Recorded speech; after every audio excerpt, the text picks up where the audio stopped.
Hi, and welcome to today's advancis podcast, a two-part series on social media and why you may not be getting the results you want. In short, your efforts could be doomed from the start and there is not much you can do about it. Social media is not the organic marketing platform we all like to believe, nor is it as powerful as we've been led to believe. It just seems that way, and here is why. But before we delve into the problems, I want to visit the political scene because this is big and this is ugly in terms of marketing. The recent marketing effort of the presidential candidate provides us with empirical data hard to reject.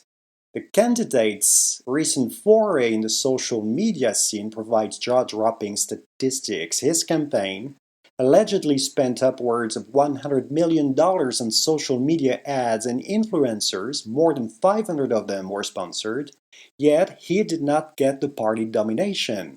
In fact, he came in next to last. So what were your social media goals this year? Yeah. Well, first of all, the internet has always been a social network from day one. Back in the 70s, the internet was already about social networking. Interaction in one form or another was at the center of the internet experience and was not limited to machines. Be it via email, websites, forums, communities, social experiences with other users have defined the internet from day one. Social media is nothing new. In early 2005, hedge funds and special interest groups got behind the model to dominate the web and mobile apps in order to ultimately influence consumers and, yes, voters. Yes, achieving a virtual monopoly on online advertising was a goal, but secretly, finding ways to influence and track the population was part of the plan. We have to admit that the whole thing is very sexy in the eyes of marketers. Everyone around the world is on social networks. Everyone on social networks is in some way connected. Therefore, organic growth potential is tremendous. Social networks are free to use and offer cool marketing options such as buying influencers to convince everyone around the planet to follow you. At last and not least, every marketer is doing it. No other channel can even come close to this. Yet, remember that everyone must be connected to the internet to get on social media platforms, so everyone is also by default on the internet and exposed to all the other platforms and tools it encompasses. Remember that the big social platforms started out offering tremendous organic growth capabilities to their users to give them a taste and get them excited. But it is no longer the case. It has not been for years. Facebook did not even hide the fact by declaring it had set limits. Consequently, you can be on the biggest social networks and still be isolated.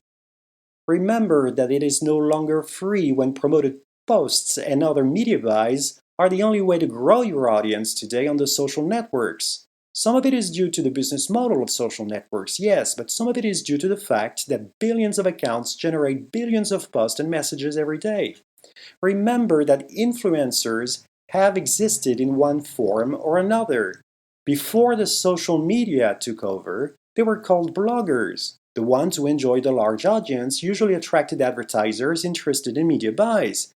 Banner sponsorships were fine and accepted. Things went downhill when content was sponsored to influence readers, and this always backfires.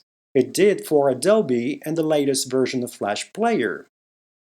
Second, you have lost control. Always keep in mind that it is not your website, it is not your app, it's not even your hashtag.